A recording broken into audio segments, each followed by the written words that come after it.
আজকে public accounts committee Paschimbanga বিধানসভার তার চেয়ারম্যান হিসাবে আমার নামটা ঘোষণা করা হয়েছে।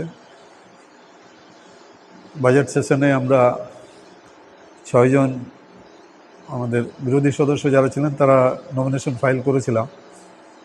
সেটা আমি ছিলাম, ববিদা ছিল, সমর মুখার্জি ছিলেন, বিপ্লব মিত্র ছিলেন, অশোক দেব ছিলেন, গোলাম রব্বানী সাহেব ছিলেন। এটা পাবলিক অ্যাকাউন্টস কমিটির কম্পোজিশনটা হয় 20 মেম্বার্সের।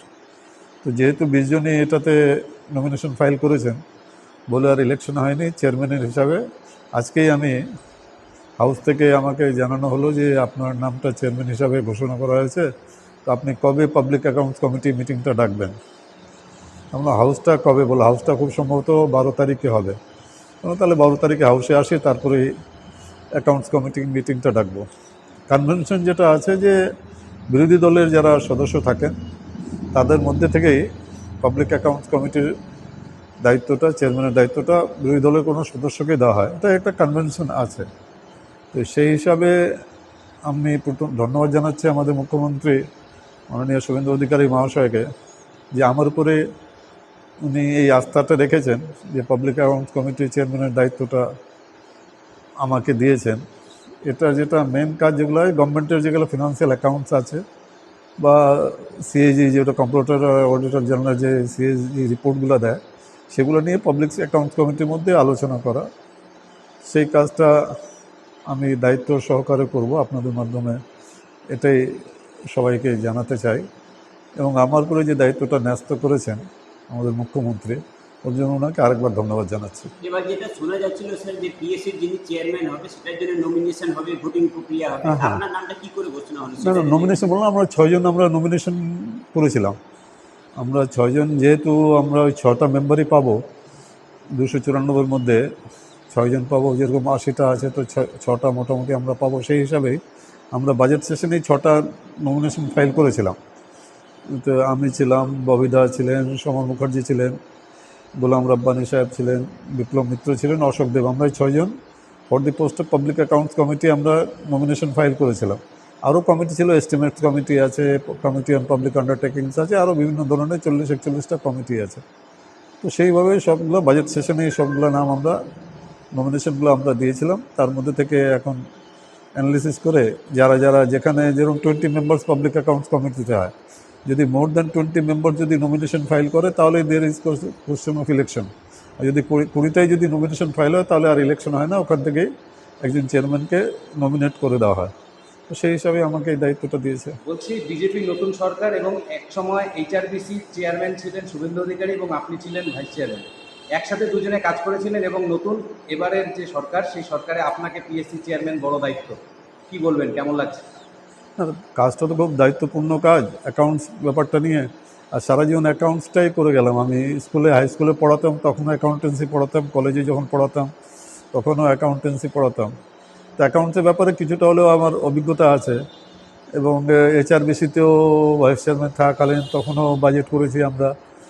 তখন আমাদের এখন যিনি মুখ্যমন্ত্রী শুভেন্দু অধিকারী সাহেব, তিনি তখন ট্রান্সপোর্ট মিনিস্টার ছিলেন, আর তখন এইচআরবিসিটা ট্রান্সপোর্ট ডিপার্টমেন্টের অধীনে ছিল।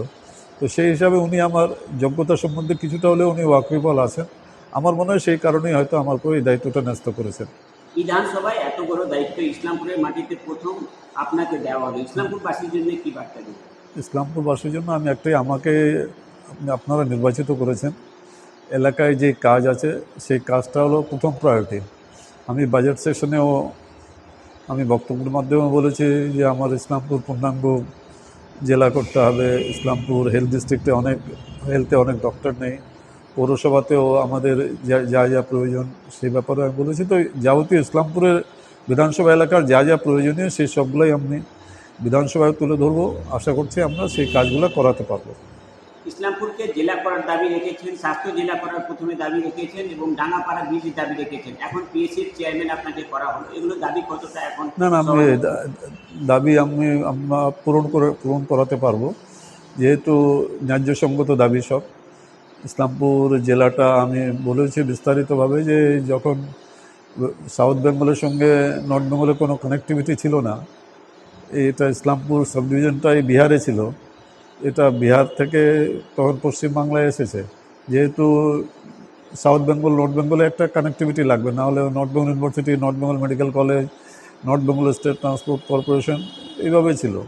তো এটা মানে এই পার্টটা যেটা ইসলামপুর বিধানসভাটা এবং ফাঁসি দেওয়া মৌজার 19টি মৌজা, যেটা পরবর্তীকালে দার্জিলিং ডিস্ট্রিক্টে চলে গেছে।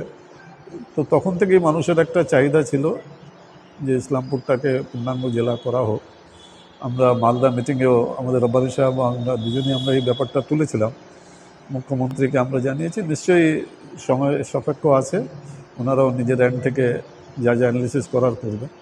এবং যেটা দলঞ্চা ব্রিজ আছে সেটাও সেদিন আমি এনবিডিডি মিটিংয়ে বলেছিলাম, নর্থ বেঙ্গল ডেভেলপমেন্ট ডিপার্টমেন্ট নিয়ে যেটা বাজেট অ্যাপ্রোপ্রিয়েশন নিয়ে যেটা মিটিং আলোচনা ছিল, সেখানে বলেছি যে দলঞ্চা ব্রিজটা খুব দরকার আছে, কেন এখনও সাঁকোর উপর দিয়ে মানুষ যাতায়াত করছে, মোটর সাইকেল মানুষ সব সাঁকোর উপর দিয়ে যাতায়াত করে, খুব রিস্কি সাঁকোর উপর দিয়ে যাতায়াত করাটা। তো মাননীয় মন্ত্রী শ্রী নসরুল পরানি মহাশয় উনিও এগ্রি করেছেন। ওনাকেও তখন আমি একটা চিঠিও দিয়েছিলাম, যেহেতু উনি তখন হাউসে উপস্থিতি ছিলেন। উনি বলেছেন যে হ্যাঁ আমি এই ব্যাপারটা দেখবো আমি।